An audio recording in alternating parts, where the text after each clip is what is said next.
Welcome to another edition of the Noles podcast. I'm your host, Gregory McCoy. This podcast is by a fan for fans. I am not a journalist. I am not a reporter. I am not an insider. I do not work for a website. The majority of my content comes from me, in my opinion. Other information comes from the internet. Tremendous win against your arch rival, Florida Gators. The game plan, in my opinion, was I'm not going to say a lot on the conservative side. My previous, watching Tate Rodemaker in other games where he's had to step in for an injured Jordan Travis, they were a little bit more explosive in terms of the play calling. Louisville and North Alabama. I don't really count the mop-up duty. So I just felt like Mike Norvell would be a little bit more risque in terms of the play calling, but he called a couple of plays where he threw the ball down the field. I just thought it would be a little bit more abundant, but nevertheless, we get the win. We beat our arch rival. We finished the regular season 12-0. It's on to the ACC championship against Louisville, who loses to Kentucky. At one point in that game, they were up 17-7. I'm thinking, okay, Louisville's going to run away with it. And to Kentucky's credit, they battle. They gash them with the running game, which, seems great for us. I would like to think that we're better than Kentucky. They're a good football team, but I would like to think that Florida State is better than them. And Louisville is a very good football team. I think they were just looking ahead to the ACC championship. Obviously, Louisville is going to drop. I think they're going to be somewhere around 15, 13, 15, 20, or between 13 and 20, something like that. But in any event, if we take care of business against Louisville, there's no way that we're going to get left out of the college football playoff. I think if everything holds true to form, it's going to be Georgia, Michigan, Washington,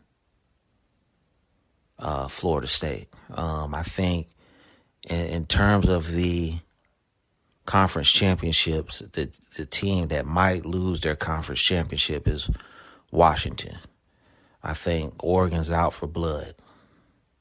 I really feel like Oregon's out for blood. I think the Pac-12 championship Friday night is going to be the game of the weekend. And I think I'm predicting Oregon is going to beat them. And I think Oregon will probably get into the 4 spot, and that would push us to the 3 spot against Michigan, which, I think we can beat Michigan. I don't think Michigan is all that. I really don't. I just think they haven't faced. I think Ohio State is overrated. I just think offensively they've got Marvin Harrison Jr., who's a generational talent, and I think that's really it. I'm not impressed with Ohio. I was never impressed with Ohio State's defense. And in its entirety, I think the Big Ten is just overrated. I just think you got 2 historical programs in Ohio State and Michigan that play in a weak conference. and it's all hype. And I'm not gonna sit here and say like the SEC, I mean the ACC is the greatest conference in the world, but I would like to think that we're better than the Big Ten. That's just my opinion.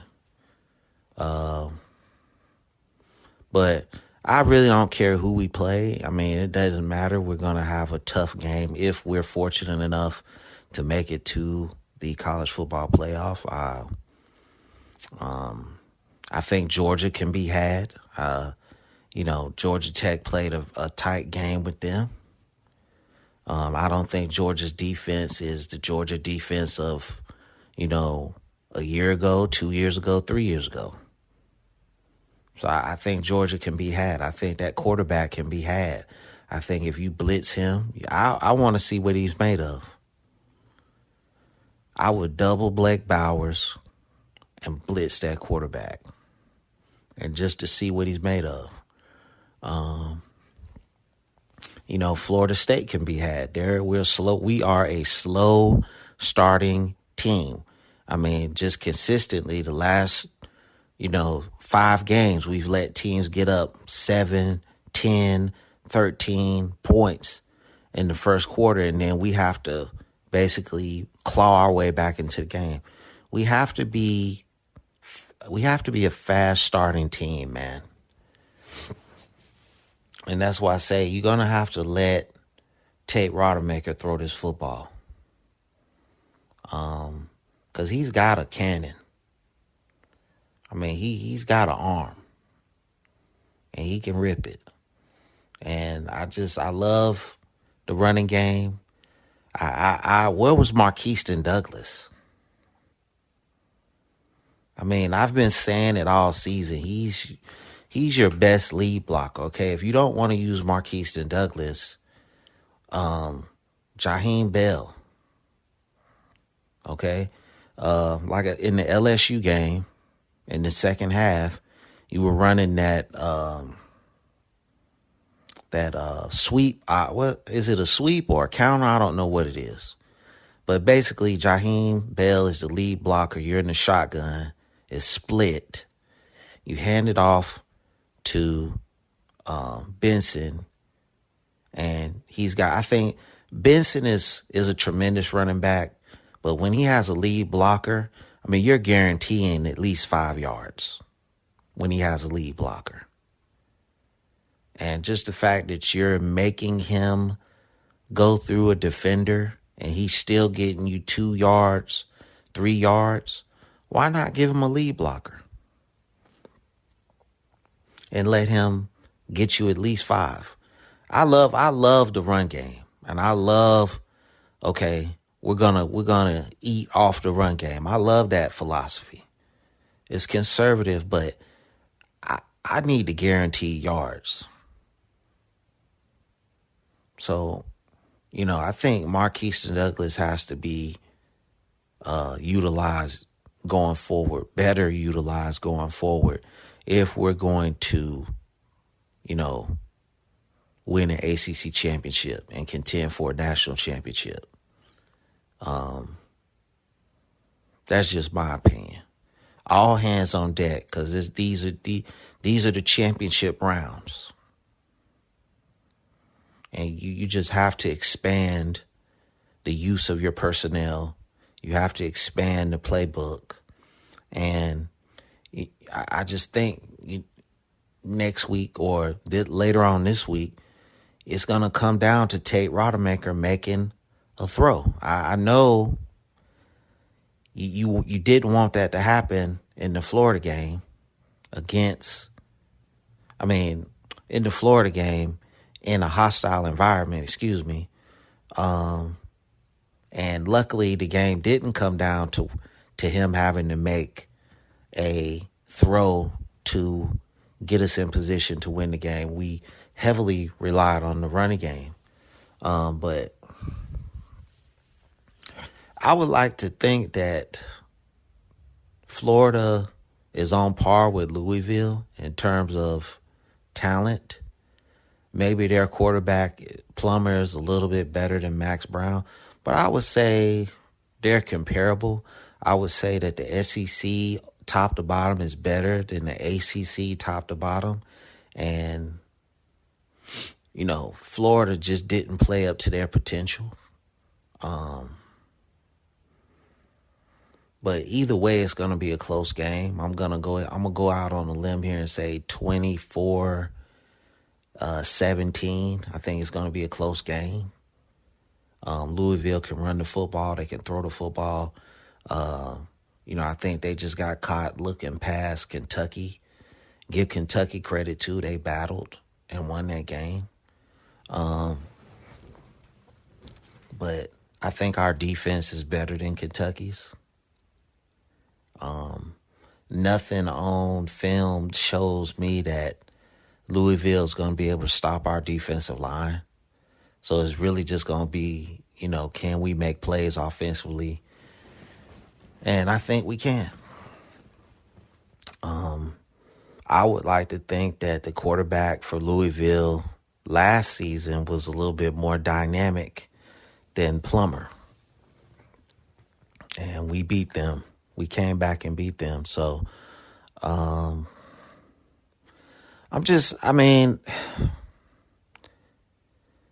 it just feels like surreal that we're 12-0, man, and we're competing for an ACC championship. I felt like we could get there at the beginning of the season, but feeling that way and watching it happen, man, it's been a long time. It's been a long time, man. And I just hope that Florida State and the boosters and who are all the power brokers within this program do whatever they have to do to keep us in this spot. I mean, you always hear about the power brokers within a college football program having, infighting, civil wars, and that sets the program back. I think for the longest time, Florida State and the boosters, they thought they could just win on the cheap. And, I hate peeling off an old scab and reopening an old wound, but Jimbo told you guys, there was a new wave coming. There was a new storm coming. And, nobody took him seriously, and we got behind, with the times in college football. And that snowballed into firing Jimbo, hiring Willie Taggart, which I liked Willie Taggart personally. But wrong place, wrong time. And Mike Norvell, I was against the Mike Norvell hiring, but it turned out to be a phenomenal move. Because he showed that, hey, I can go pretty much anywhere I want and get whoever I want in terms of players. And I'm a Mike Norvell guy now. And he has shown me that, hey, I'm a hell of a coach. I know what I'm doing. I can go get players. I can bring Florida State back. I know how to build a program. I know how to build a potential conference and national championship winning program. I know how to go into high schools and get the top talent in this country. So no more. I do question Mike Norvell sometimes on his play calling and his strategy before the game, in the game. And, I do question that sometimes. To me, I think any knowledgeable football fan knew that the Florida Gators knew that Florida State was going to come out and be conservative and run the football. So to me, I think it was a great opportunity to run some play action and go with Keon Coleman. Obviously, Tate Rodemaker has a preference for Johnny Wilson. I don't have a problem with that. I don't care who gets the stats, who gets the glory, who scores the touchdowns. But I think Louisville is going to try to copy that Florida game plan, which it was putting 8 in the box and basically daring you to throw the football, you're going to have to take advantage of those.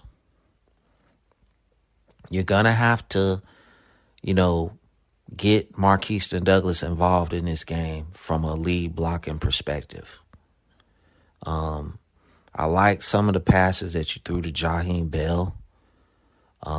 He showed me a lot. He's a bigger version of Deebo Samuel, in my opinion. I think I would love to see him in a San Francisco 49ers uniform. I just feel like we have an excellent opportunity to do something. Again, I think at the end, when it's all said and done, it's going to be Georgia, Michigan, Florida State, Oregon. I just don't think Washington has the chops to beat Oregon twice. I think of all the one-loss teams, I think Oregon is the best. I don't think Alabama will beat Georgia. I think Georgia is going to come out hair on fire.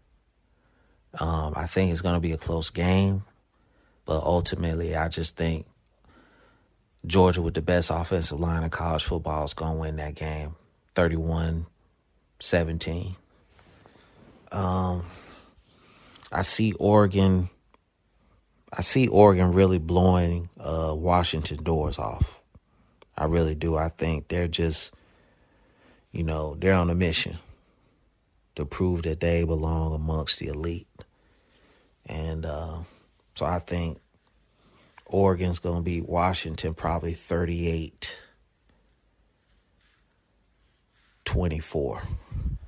38-24. Michigan, like I said, I don't really watch a lot of Big Ten football. I think they're overrated, but I think Michigan's probably going to win that game. They're going to run it down their Iowa's throat. I'm predicting 31-10. Don't get me wrong, Michigan is a great football team. I just think that the Big Ten is overrated. Very overrated. I feel like Penn State, Ohio State, and Michigan are overrated. But nevertheless, they're here. You got to deal with them. So that's my prediction. Florida State in the ACC Championship, again, I think it's going to be, up and down. I think we pull away late like we did against Florida. I think there's going to be more opportunity to score touchdowns. I think I'm predicting and I hope that Mike Norvell is a little bit more open in the play calling. 31-17, something like that. I think you got to get the ball in Keon Coleman's hands. Obviously, the whole country knows that we're one of the best screen teams in the nation. So, they're going to be looking for the screens. I think it's an excellent opportunity to go play action, go deep. The offensive line has to play better. Tate Rodemaker has to be a little bit more conscious and aware of where he is on the field. That's how we got that safety. But Akeem Dent sack on the quarterback, that call was horrendous. I don't know what the ref. It just seemed like throughout that whole game, the refs were trying to, screw us over. That's what it felt like to me. It was us against the refs in the beginning because we had multiple delayed game penalties, and it's just something that you're gonna have to work with Tate Rodemaker. You're gonna have to work with him on that throughout the course of practice this week, getting him to be on time.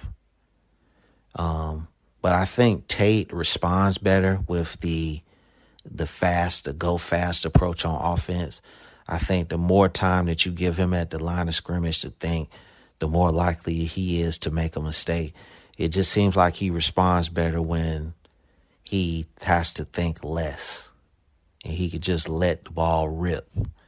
That pass to Johnny Wilson right there at the goal line in the corner, I mean, just a tremendous throw. I mean, it wasn't a perfect throw, but tremendous throw. And I believe that was coming off the going fast approach. So I would like to see more stuff like that. The hate for Florida State is, to me, is very disrespectful. If we win the ACC championship, I don't think it's any doubt that we deserve to be there. And you have all these college football analysts that say the most deserving, the four best teams. Well, if at last time I checked, the ACC is a Power 5 conference. If we win the ACC championship, why wouldn't we be in the playoff? I know there's a supreme SEC bias, and we know the mouth of the South, the guy with the bald head and the big ears and the glasses, is going to try to get, if he was making the playoff, he would have Alabama, Georgia, and Ole Miss in there. And I think he'd probably try to find a way to get LSU in there. I mean, we really have to stop this SEC bias crap. We really have to. To me, if you don't win your conference championship, you don't deserve to play for a national championship. That should be a rule, right? You're going to a 12-team playoff. Every conference, every FBS conference should be represented. I think it's like 10 of them. Every conference should be represented, and you should have 2 at-large bids. Now, if you're not going to let the group of 5 have more than one team in that playoff, then let the group of 5 have their own playoff. Right? Let them have their own playoff. Make Power 5 schools only play Power 5 schools. That's the way it should be. Because the current way that college football is played in terms of the championship season, it's a joke. It's a joke. It's a pageant. You might as well call it the college football pageant. Nothing in football should be decided in a boardroom or a meeting room or a conference room. Everything in football at all levels should be decided on the field. You know, everybody says that Georgia is the best team. We don't know that. We don't know that.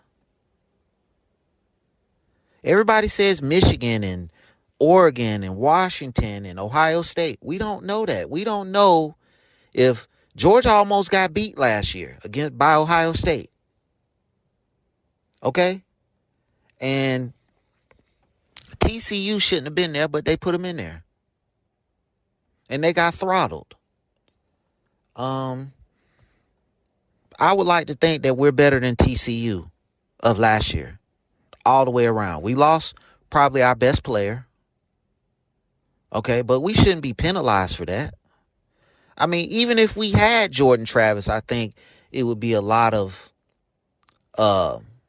bias towards Florida State. And the bias is really coming from the SEC homers, analysts, that they just want all SEC teams in there. Nobody else in this country should play college football. We should only watch the SEC. No other team matters. Right? That's pretty much what we should say. Only the SEC matters. You know, and I would say the guy's name, but I don't want to get a strike. I don't want to be further, whatever with this platform. And you know who I'm talking about. So I'm just gonna say the guy with the big ears and the glasses and the bald head. You know who I'm talking about. He's had a grudge against Florida State ever since we joined the ACC and not the SEC. Clearly we were the best team in 2013 when we won the national championship. And he didn't want us to be there in that scenario to end the BCS. He didn't want us there then. He was talking smack the whole time throughout the whole season. He's always going to take shots at Florida State. Always. We could run the table this year. He's going to take more shots. So if we lose, we lose. If we lose to Louisville, of course, we don't deserve to be there. Okay? We not going to sit here. I like Mike Norvell's approach. He's not trying to campaign. He's basically saying, hey, we take care of business. We going to be there. We have to take care of our business and let everything else sort itself out. We're not going to get on the campaign trail. We're not going to beg and lobby. We're going to win all our games. We're going to win our conference. And then we'll see what happens. But like I said earlier, college football pageant. That's what this is. This is a money-making scheme. This isn't about determining who's the best team in college football. This is a money marketing campaign scheme, whatever you want to call it. Because I guarantee you, this 12-team playoff next year is going to have 4 SEC teams in it. Guaranteed. Alabama, Georgia's going to be there. For certain. Maybe Ole Miss. Right? And maybe LSU. Guaranteed. Guaranteed. I bet you anything 4 SEC teams get in this tournament next season. Bet you. And that's what? More than a quarter of the seeds. So, the other guy who does the college football color commentary every Saturday night. I'm not going to say his name. We'll just say Herbie. I mean, dude, how how much can you be against Florida State? Remember on the airplane you were saying that when you pretty much campaigned for Willie Taggart to get fired? Right? Pretty much so. And now it's just like everybody hates Florida State now. Everybody hates Florida State. Nobody wants us there. Why? I don't get it. Ever since this dude, when Auburn went undefeated that year, I want to say that was either 2004 or 2005, when USC was in their heyday. And he said, and I quote, the SEC is down this year. I haven't heard Herbie say anything negative about the SEC since. Like I said earlier in the podcast, why don't we just not call it the college football playoff? Why we just call it the SEC Invitational? Let's just put Alabama, Georgia, Ole Miss, and LSU in every year. And if Florida ever has a good season, we'll throw Florida in there, or whatever SEC team you want.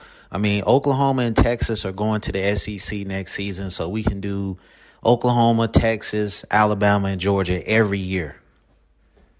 Because it's really a joke.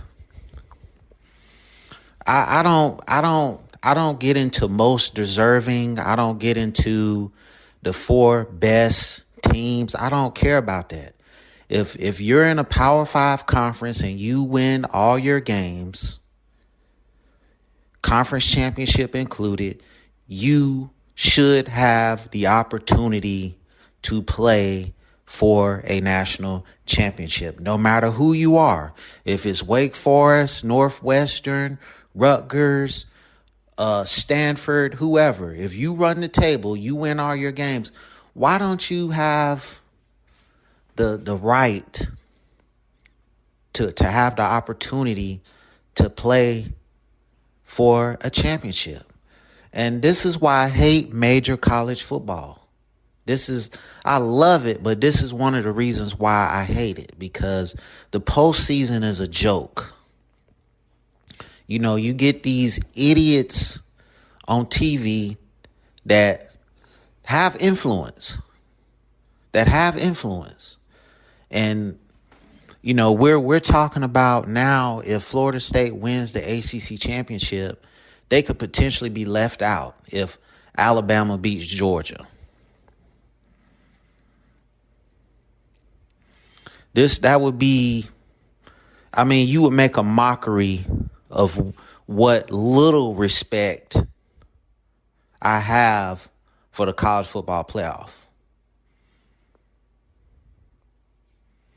And it wouldn't just be my team. It could be any team. You know, suddenly there's this newfound respect for the Pac-12. Suddenly it's just this newfound respect for the Pac-12. Since USC was in their heyday, nobody's respected the Pac-10, the Pac-12, whatever you want to call it. Nobody's looked out west and said, hey, we respect those guys. It's just this year now because the ESPN has basically dissolved the Pac-12, and now it's this newfound respect that we need to get the West Coast involved in the college football playoff. Since the inception of the college football playoff, we've had one Pac-12 team make it to the college football playoff. And this episode is going to go over a little bit. It's the ACC, the first ACC championship podcast episode. So, and my boys are being disrespected. So, I'm off that. Tate Rodemaker. I think there's a little gamesmanship going on here.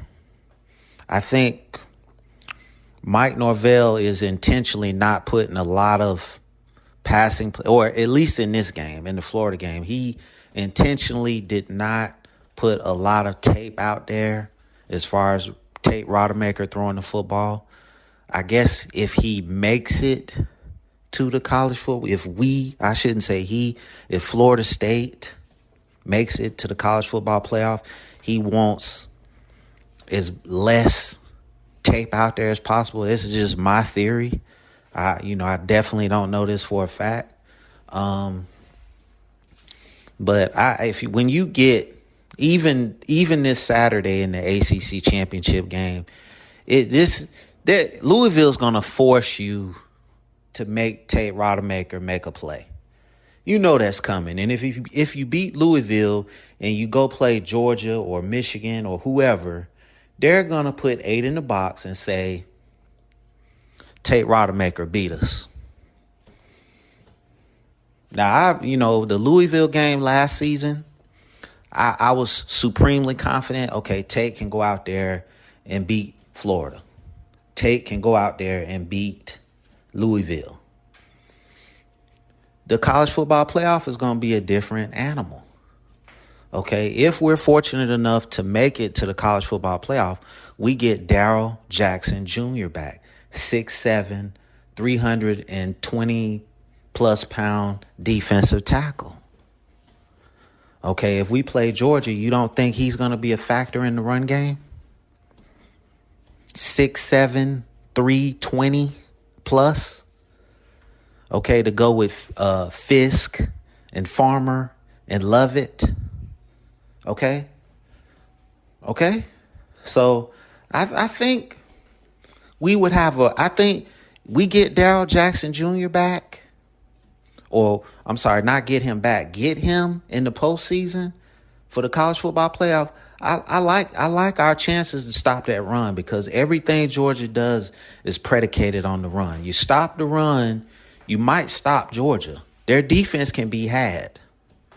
Okay, Georgia Tech put up 23 points on Georgia. I'm not scared of Georgia. I'm more afraid of Oregon. That's who I don't want to see. Okay? Oregon, to me, is the hottest team in the country right now. And I think on a neutral field, they can beat anybody. I got them rolling Washington this Friday. I have them rolling Washington. I would love for them to skip over us and get to the 3 spot and play Michigan. I would love it.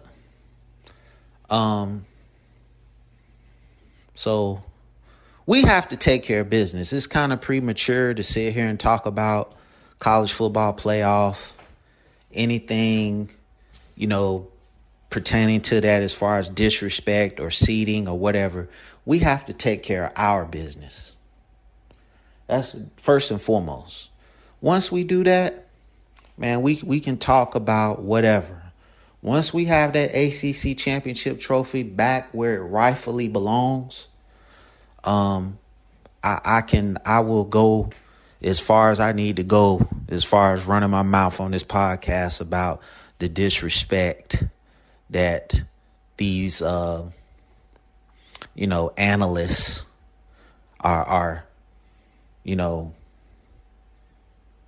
throwing down on us. And I think we're going to win this Saturday. I think it's going to be a closely contested game. You're going against a very well-coached team that has playmakers everywhere. Offense, defense, special teams. Coleman, the Jackson State transfer, Dion recruit, former Florida State recruit, is dynamic. They got 2 really good running backs. Plummer is a good quarterback. Their offensive line is solid. Their defense is solid. Kentucky gave them the business. So I would like to think that we're a better team than Kentucky. Leary might be slightly better than Tate Rodemaker, but I think the same plan is going to hold true to form. You don't put the game in Tate Rodemaker's hands to win it. Now, if I'm Louisville, I'm putting 8 in the box and I'm daring you to throw it. You're going to have to show me that you can make a play. Okay? We have been a very slow starting team. Louisville is a very fast starting team. So if we come out there, with our heads up our buns, this could be a 21-0 game in the first quarter. It really could. So I don't know what Mike Norvell is telling these guys before the game. You need to start fast. You need to start fast. Marquiston Douglas needs to be a factor in the run game as a lead blocker for Trey Benson. Trey Benson is pretty much, you go and look at these 12 games when Trey Benson has had a lead blocker. He's pretty much guaranteed to get 4 or 5 yards. Tua Philly can be an X factor. He's more of a between the tackle runner. We know he has excellent hands. He runs great routes. Ja'Kai Douglas could be a factor. Okay. I don't know if Hakeem Williams is going to play in this game, but he could be a factor. Destin Hill could be a factor. Okay. You got all these weapons at your disposal. You need to take advantage of them. I mean, it's go time. These are the championship rounds, man.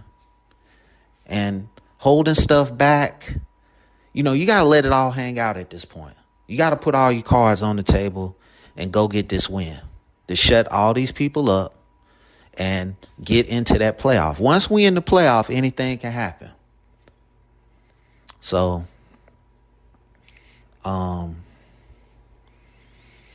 can't wait for this weekend. I think the Pac-12 championship, I got Oregon winning that. I got us winning the ACC. I got Georgia winning the SEC. I got Texas winning the Big 12. And I got Michigan winning the Big 10. So if all of that holds true to form, I would put Oregon at the 3 spot, leave us in the 4 spot, and that's it.